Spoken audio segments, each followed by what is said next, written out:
Hello mga bossing, welcome uli sa ating channel. Eto na naman si Kuya para magbahagi ng panibago na namang kaalaman. Ang pag-aaralan po natin sa bidyong ito ay ang tungkol dito sa Top 10 Beam Rebars Knowledge o yung 10 pinakaimportanteng kaalaman sa mga bakal ng biga. Yan po yung pag-aaralan natin sa bidyong ito, gagaya po ng mga stirrups. Didiscuss po natin yan, no? Yung mga tungkol sa stirrups.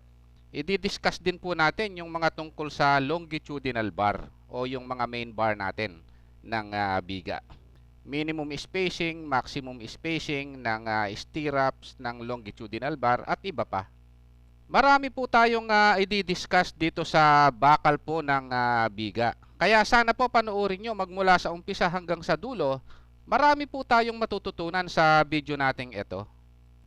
Ang una nating tatalakayin mga bossing, no, ay ang tungkol dito sa beam longitudinal bar o yung main bar ng biga.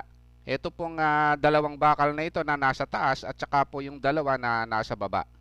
Yan po yung tatalakayin natin, yung pong spacing yan.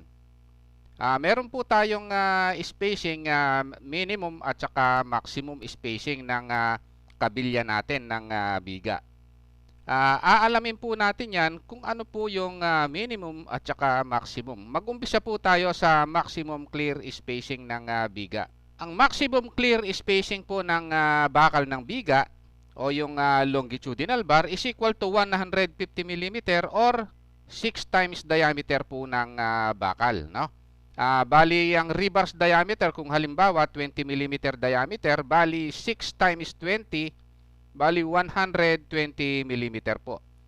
Bali pipili po tayo sa dalawa, no? 120 mm at saka 150 mm. Pipiliin po natin yung mas mababa, no? Bali 120 mm po yung gagamitin natin kung ang diameter po natin 20 mm diameter bar. Ayan po yung beam longitudinal maximum clear spacing. Pero mga bossing, no, kung 120 mm mas mataas pa po, no, sa 120 mm, halimbawa po yung 6 times diameter ng bar umabot po ng 180 mm, ang gagamitin po natin yung 150 mm na clear spacing. Ayun po, no. Yun po yung beam longitudinal bar maximum clear spacing. Ang ikalawa po nating aalamin, no, dito po sa top 10 rebars knowledge, number 2 po yung beam longitudinal bar, bali minimum spacing naman. Kung kanina po, no, maximum spacing ang diniscuss natin dito sa mga main bar nating ito. Ito po yung dalawa sa taas at saka dun sa baba. Minimum naman po yung pag-uusapan natin dito.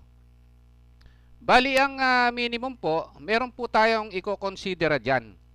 I-considera po natin yung 50 mm or diameter ng bar or 4/3 nung diameter nung graba.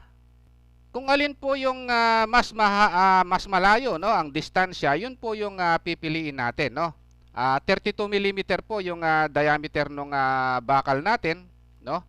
Yung 4/3 ng diameter ng graba, halimbawa po yung diameter ng graba 19 mm, 3/4 inch crushed gravel po kasi yung madalas nating gamitin, times 4/3, ang answer po dyan 25.33 mm, no? Sa 25.33 mm tsaka 32 mm tsaka 50 mm, mas malayo po yung 50 mm. Kaya 50 mm po yung gagamitin nating minimum clear spacing ng longitudinal bar ng biga. Ito po yun mga bossing, no? Dapat 50 mm po yung minimum. Hanggang 50 mm lang po, hindi na po siya pwedeng bumaba. Ang susunod nating talakayin mga bossing, no, ay ang tungkol pa rin dito sa longitudinal bar ng biga, no? Bali, i-consider po natin yung diameter na pinakamaliit na pwede nating gamitin. Ito pong apat na ito, no, yung may red po na ito, ayun po yung longitudinal bar ng biga. Ito pong dalawa sa taas at saka yung dalawa sa baba, no? Ang minimum po, pinakamaliit na diametro na pwede nating magamit, 12 mm diameter po. Ayon po yung pangatlong kaalaman sa beam longitudinal bar. O, punta po tayo sa susunod na kaalaman. Ang susunod na kaalaman na tatalakayin natin mga bossing, no, yung pang-apat, no? Beam stirrups po.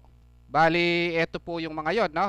Basta tandaan lang po natin, no, yung 10 mm diameter ng anilyo, gagamitin po natin yan kung yung longitudinal bar natin, no? Bali 32 mm o maliit pa, no? 12 mm diameter bar yung anilyo na gagamitin natin kung yung gagamitin nating bakal, no? 36 mm diameter pataas. Ayun po yung dapat nating tandaan sa stirrups ng biga. Kaya lang mga bossing, bago tayo pumunta sa susunod na topic, sana po pakipindot lang yung like. Sa mga hindi pa po nagsasubscribe, pakipindot yung subscribe tsaka notification bell. Kung may time po kayo, pakishare yung video. Ang Mix ni Kuya YouTube channel po, may playlist videos yan. Ito po yung mga yon. Sana po panoorin nyo. Maraming salamat po. Ang panglimang tatalakayin natin mga bossing, no?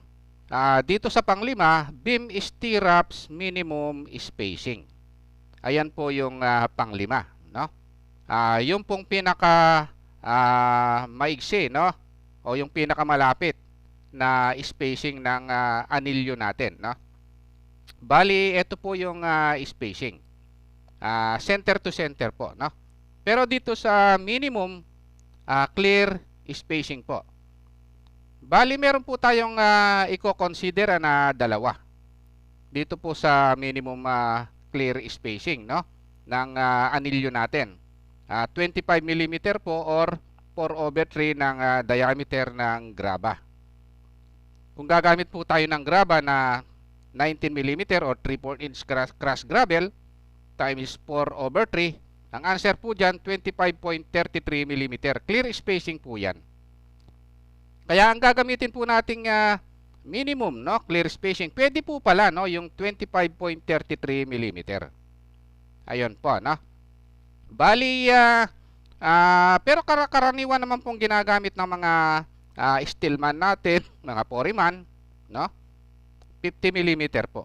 Yun po yung unang layo ng pagkakalagay ng anilyo ng biga. Ang madalas po kasing gamitin 50 mm. Ayan po, no. Pero pwede po ito, no, yung 25 o 4/3 ng diameter ng graba. Yan na po yung pinakamababang distansya. Ang susunod na tatalakayin natin mga bossing, no, yung number 6, beam stirrups maximum spacing. Ayan po, no. Bali, ang stirrups po, no, alam naman natin, ito po yung anilyo natin. Yung pinakamalayo po pala na pwede nating paglagyan, no, or spacing.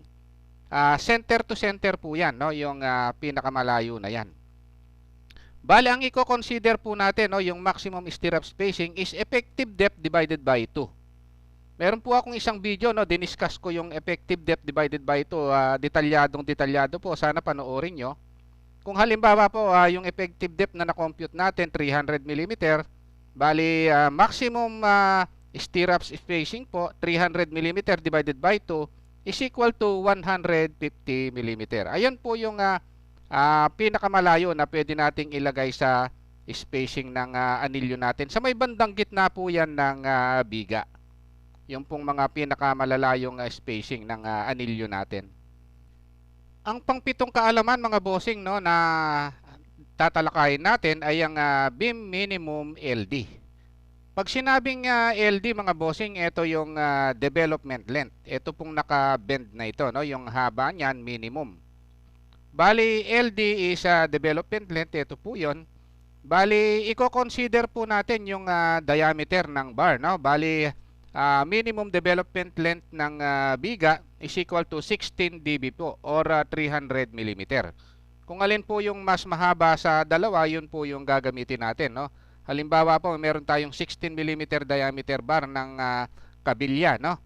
Bali, minimum LD or development length 16 times 16, bali 256 mm, yung pong isang option, no? Kaya lang yung pong isang option 300 mm kung alin po yung mas mahaba. Mas mahaba po yung 300 mm, ito po yung gagamitin natin na minimum development length ng biga. Ayun po yung pang-7.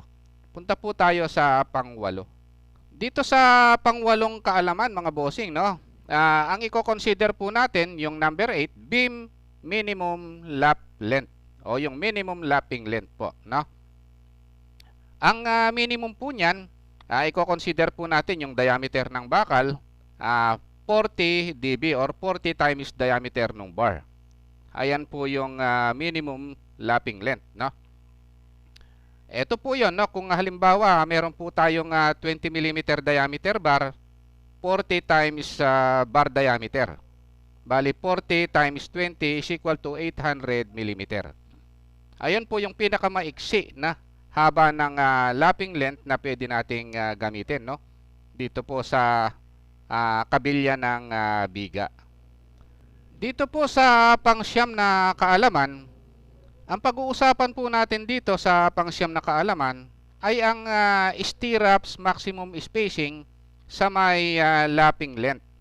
Ayan po, no? Kung ano po yung pinakamalayong distansya na pwede po nating ilagay sa may in-splice natin, no?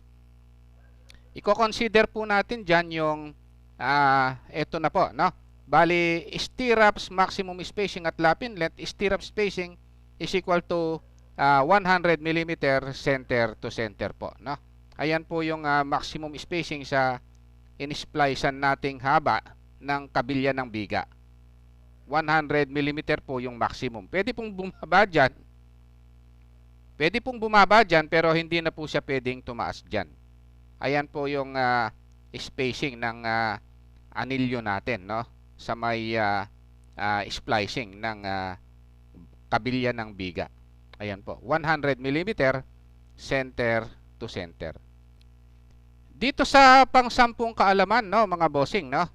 Ang alamin po natin kung saan po yung splicing zone ng biga, no? Dito po yung kung saan siya i-splice, huwag po nating i-splice sa may tension, no? Ang pag-i-splice po sa may compression. Kaya ito pong top bar ng biga, bali ang splicing po niyan sa gitna ng biga, no? Sa bottom bar naman po, ang pag-splice po niyan dito po sa at support, no? At L over 4 sa bandang baba. Kasi po ang compression, no, ng biga sa gitna ay yung pong taas. Yun naman pong compression ng biga sa may bandang sa bar, no, sa bottom bar sa may baba po. Ayun po, no. Ayan po yung splicing zone ng biga. Yung pong bakal natin, splice lang po natin sa yung top bar sa gitna, no. Yung bottom bar sa L over 4 sa baba o sa at L over 4 sa at support. Ayun po. Huwag po tayong mag-splice sa may tension. Lagi po tayong mag-splice sa compression. Okay, ayun lang po, no, yung topic natin. Kung nagustuhan nyo po yung video natin, sana po pakipindot yung like, subscribe, tsaka notification bell. Thank you very much and God